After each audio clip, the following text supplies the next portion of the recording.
Continuamos en esta cita con el doctor Marcelo Lam en Vida con Salud para conocer sobre la medicina china y los avances más relevantes de la medicina integrada contra el cáncer y otras enfermedades. Doctor Lam, adelante. Ya en este segundo segmento de Cita con Doctor Lam en Vida con Salud. Adelante, Jenny. Doctor Lam, en este segundo segmento tenemos un invitado, el doctor Rolando Dopico nos acompaña. Bienvenido, doctor Dopico. Jenny y doctor Lam, un gusto estar con ustedes en el programa nuevamente. Igualmente, doctor, bienvenido. Retomando el segmento sobre el cáncer y la medicina tradicional china, la semana pasada usted abordó el cáncer de páncreas y los recursos de la medicina tradicional china para estos casos. ¿Cuál será el tema de hoy? ¿De qué tipo de cáncer nos hablarán? ¿Qué te parece si hablamos sobre el cáncer de colon? Porque es un tema que es importante abordar porque hay muchas personas que sufren cáncer de colon y desconocen las opciones que hay con medicina oriental o inclusive de manera integrada con la medicina convencional también, lo desconocen. Y sabes que muchos médicos también escuchan este programa y les interesa, algunos me han mencionado que les interesa que abordemos en cada programa pues una forma de cáncer diferente y cómo se tratan de manera integrada con la medicina oriental. Doctor Dopico, si usted quisiera comenzar a abordar o sea, o sigo yo. No, está bien. Yo creo que es un tema interesante. El cáncer de colon, como usted conoce y conocemos todos, es la tercera causa de cáncer tanto en hombre como en mujer. Más frecuente en hombre, como es lógico, en una proporción no muy marcada, pero y creo que es importante porque además es la cuarta causa de muerte de cáncer o por cáncer aquí en Estados Unidos. Y creo que es un tema que merita la pena entrar porque, como usted mismo estaba diciendo, ahí es prevenible y además se puede diagnosticar muy precozmente si se hacen todas las cosas que se deben hacer, tanto por medicina convencional, pero en medicina oriental también hay aspectos que nos pueden ayudar a esto. Bueno, lo principal para prevenir es el factor alimentario. La persona pues se alimenta con muy pocas verduras, tiene mayor probabilidad de desarrollar cáncer de colon. Y lo otro es, en cuanto a la muerte, es que a veces pues ya está demasiado avanzado porque cuando se agarra tempranamente, inclusive cuando es una lesión precancerosa, pues inmediatamente eso se detecta a través de una colonoscopía y se remueve y ese paciente, bueno, pues está libre de cáncer. Pero hay un descuido, una negligencia tremenda porque las personas, pues hoy día no deberían de estar muriendo por cáncer de colon y sin embargo sigue siendo uno de los cánceres que más muerte causa. Y eso es porque no se hace en la persona la colonoscopía a tiempo. Y lo otro es, primero que todo, la prevención. La alimentación es muy favorable a desarrollar cáncer de colon. Y las personas lo escuchan, que comer verduras, particularmente las verduras crucíferas, pues previene o reduce bastante el riesgo de desarrollar cáncer de colon, pero como se dice en el folclore de la calle, ¿no? Común, pues le entra por un oído y le sale por otro, porque siguen comiendo alimentos altamente inflamatorios y no ingieren verduras. Es así. Esa es la realidad. Realmente yo creo que la nutrición, usted ha tocado el tema vital en la prevención del cáncer de colon, porque bueno, la costumbre de la sociedad moderna de tener fundamentalmente todas estas carnes procesadas con altos contenidos de sal de nitro y todas las cosas, es un factor también que afecta mucho la posibilidad de desarrollar el cáncer de colon. Y lo otro, como usted decía, si se puede prevenir, ya está establecido el programa de que después de los 45 años pues realizarse colonoscopía de forma sistemática, independencia de lo que se encuentre en la primera que se haga, ya el médico dirá cómo poder hacer los demás. Pero eso es un factor importantísimo en la prevención y el diagnóstico precoz. El diagnóstico precoz yo creo que es importante, pero más que nada es el hábito alimentario que tenemos, que muchas veces es lo que favorece la aparición del cáncer de colon. Así es, porque lo primero es prevenir y ahí juega el factor importante. Bueno, hay muchos factores, ¿no? Que juegan un papel importante en el desarrollo y en la prevención del cáncer, y particularmente el cáncer de colon, pero el factor más influyente me parece a mí que es el factor alimentario, la comida que Seguro. comemos. Y lo otro es y que cuánto influye en la muerte por cáncer de colon. Bueno, eso es por negligencia, porque si se detecta a tiempo, pues hay más posibilidad de que esa persona sobreviva a la enfermedad. Pero muchas personas pues lo detectan ya cuando está demasiado avanzado, y eso es que no se realizan la colonoscopía, doctor. Una consulta, por favor. Sí, el doctor Dopico decía que después de los 45 años hay que hacerse una colonoscopía. Si en la primera no hay nada excepto pólipos, que siempre puede haber, ¿con qué frecuencia debe repetirse? No, esto es importante. Mira, Jenny, la presencia de pólipo ya es un factor y depende del tipo de pólipo. Hay distintos tipos de pólipo, pero el más preocupante es el pólipo adenovelloso, que es el que tiene más frecuencia de transformarse en cáncer, porque hay pólipos que no tienen muy baja posibilidad de transformarse en cáncer. Entonces, ya una vez que se hace la primera colonoscopia, en dependencia del tipo de pólipo, se decidirá la conducta a seguir y la frecuencia con que seguir. Generalmente se hace cada 3 años, pero no es un tiempo fijo, depende de lo que se encuentre en una colonoscopia. Sí, y no solamente el tipo, pero también la cantidad de pólipos que se encuentren. Eso es importantísimo. Puede ser que el gastroenterólogo, el médico que le haga el procedimiento de colonoscopia, pues de acuerdo a lo que encuentre, le puede eh, acelerar, digamos, la frecuencia eh, de la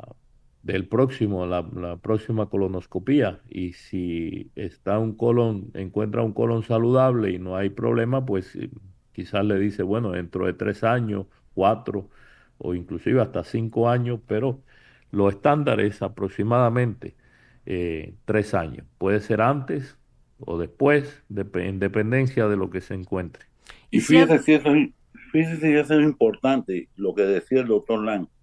Eh, Está demostrado estadísticamente que si el cáncer de colon se diagnostica precozmente por colonoscopía a través de la colonoscopía, como es lógico, en etapas tempranas se logra una eliminación del cáncer casi en el 91%, tanto en el colon como en el recto.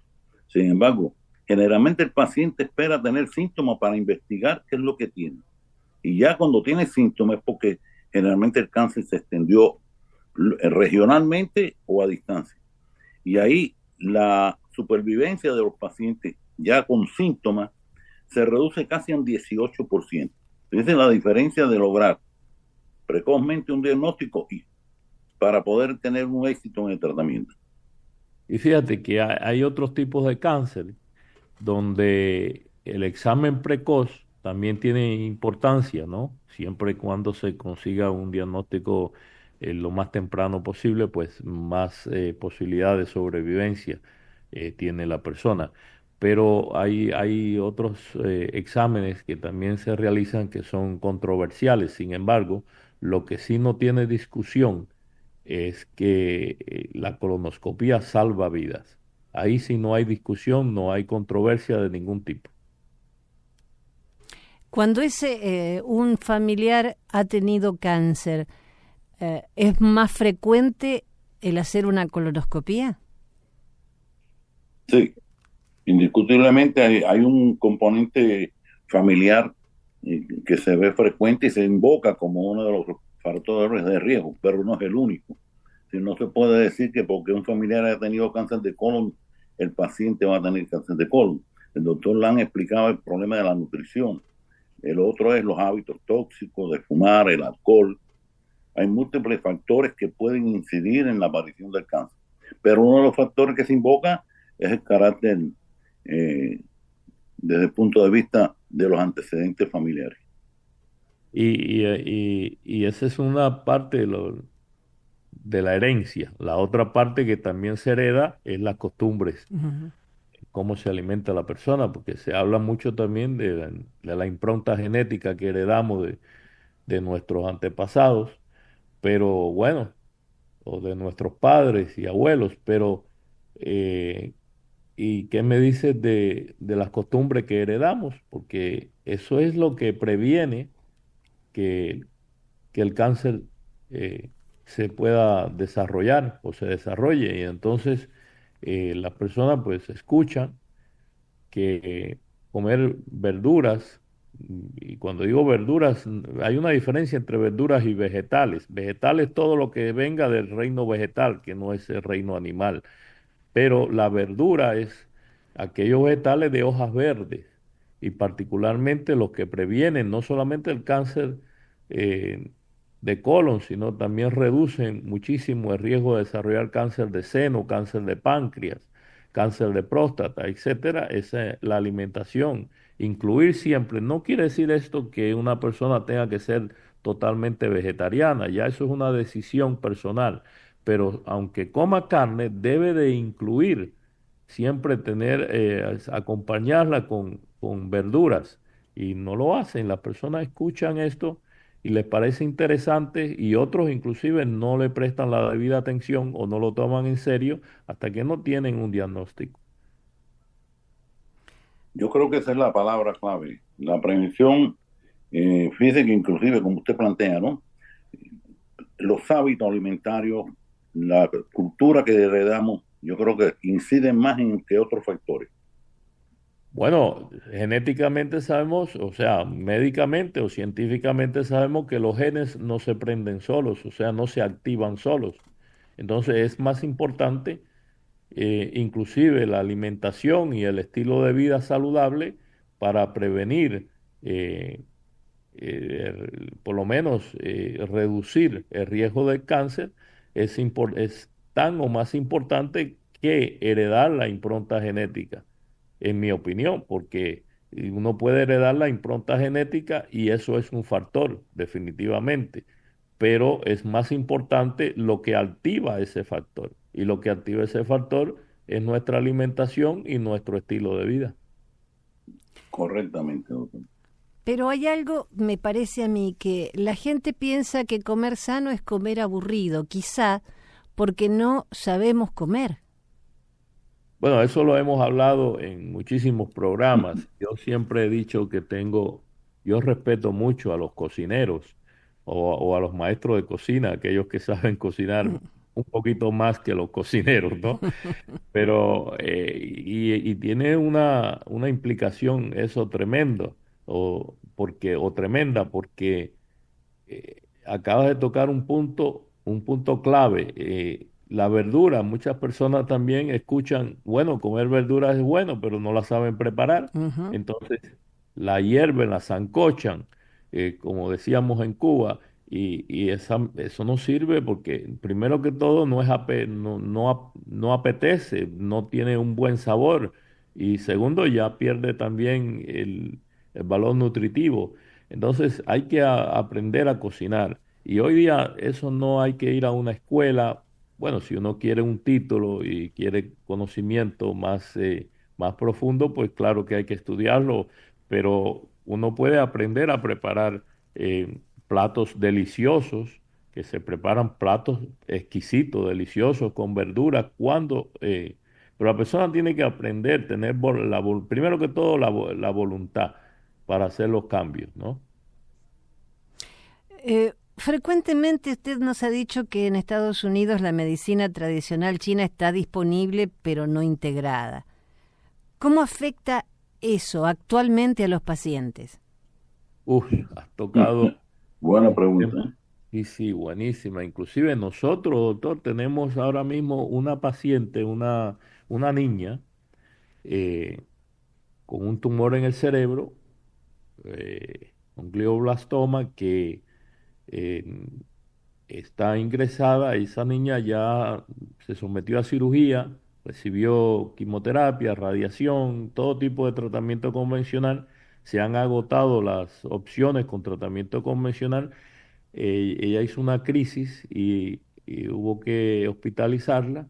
Ahora mismo está hospitalizada para estabilizarla y la han estabilizado bastante bien, la salud, pero durante todo este tiempo que ha estado ingresada, ha estado interna, pues no ha tenido acceso a los tratamientos antineoplásicos que le estamos administrando nosotros, tratamientos de medicina oriental, porque ya la medicina convencional no tiene nada que hacer, agotaron todos los recursos.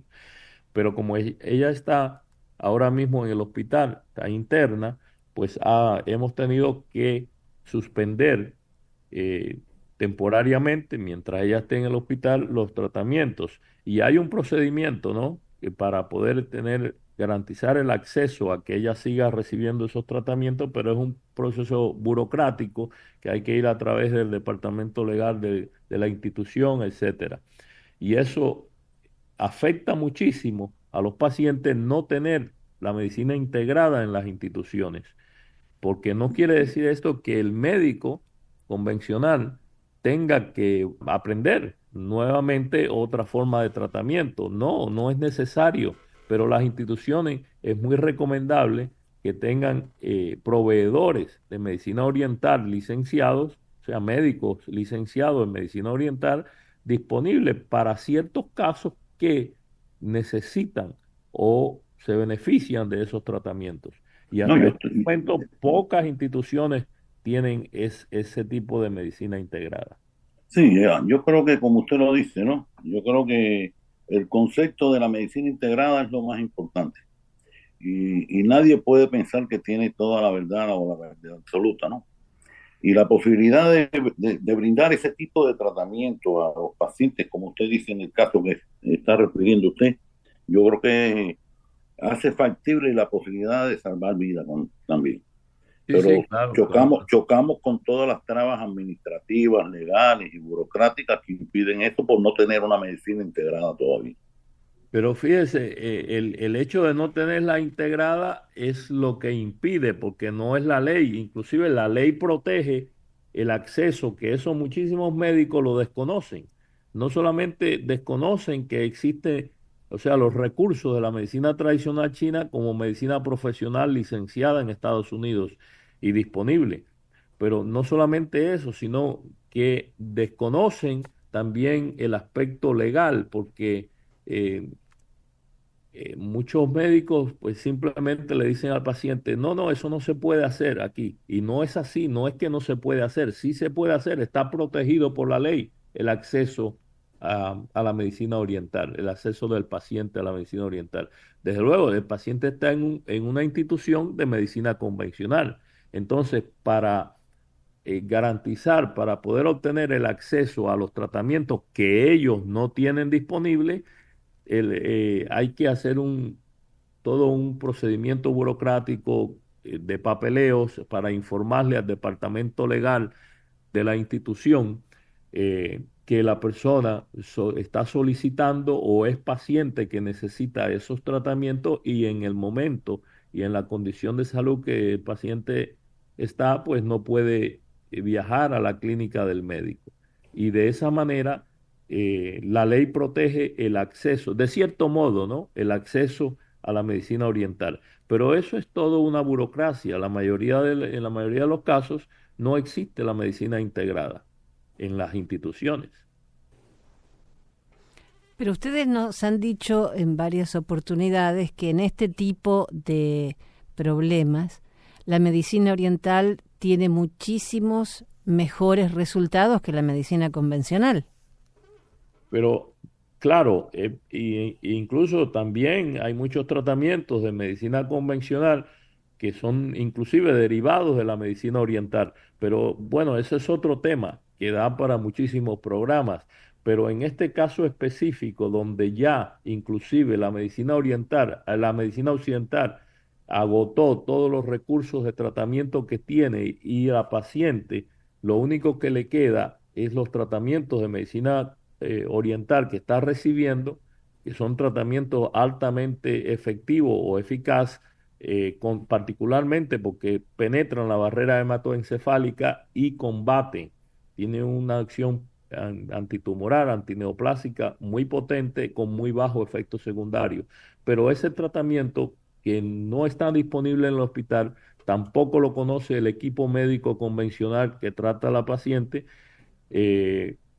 no está disponible en el hospital y al estar la paciente interna en el hospital, pues se hace toda una barrera que no es impenetrable. Se puede, como ya mencioné, a través de una petición al departamento legal, pues legalmente está protegido el acceso del paciente o de la paciente en este caso a los tratamientos con medicina oriental. Pero es todo un proceso innecesario porque la institución pudiera tener esos servicios disponibles para ciertos casos que merita la pena que tengan acceso a esos tratamientos y sin embargo no lo tienen.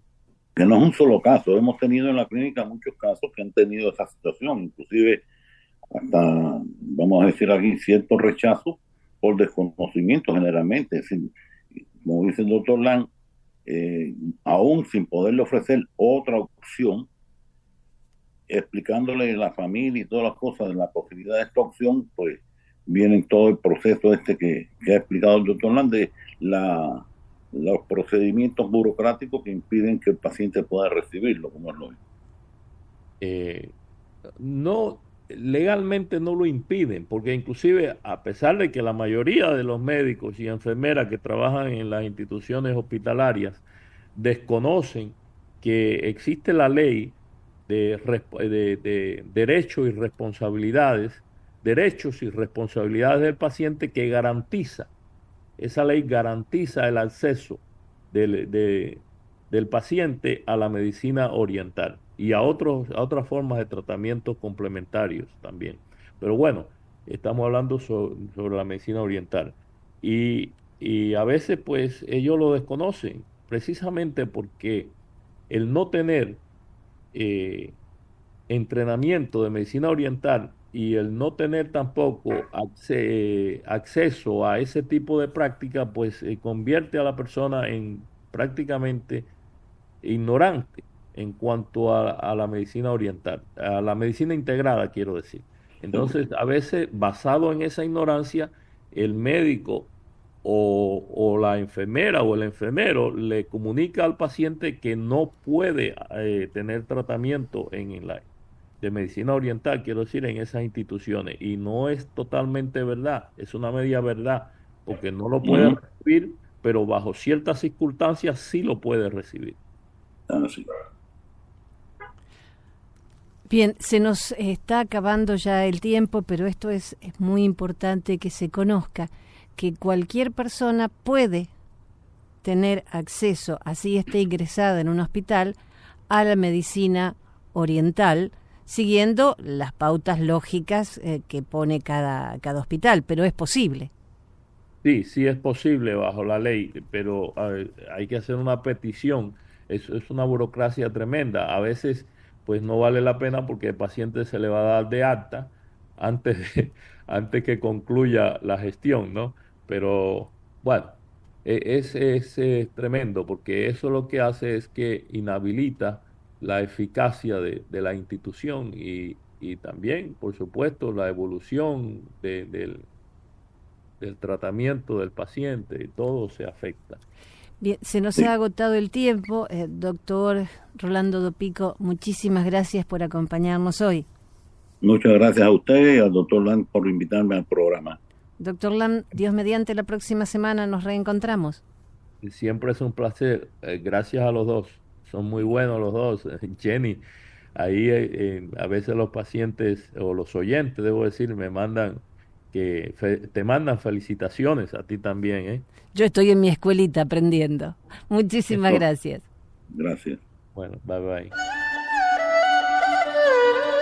Este programa ha sido posible gracias a TCN Physicians, la clínica del Dr. Marcelo Lam en Miami.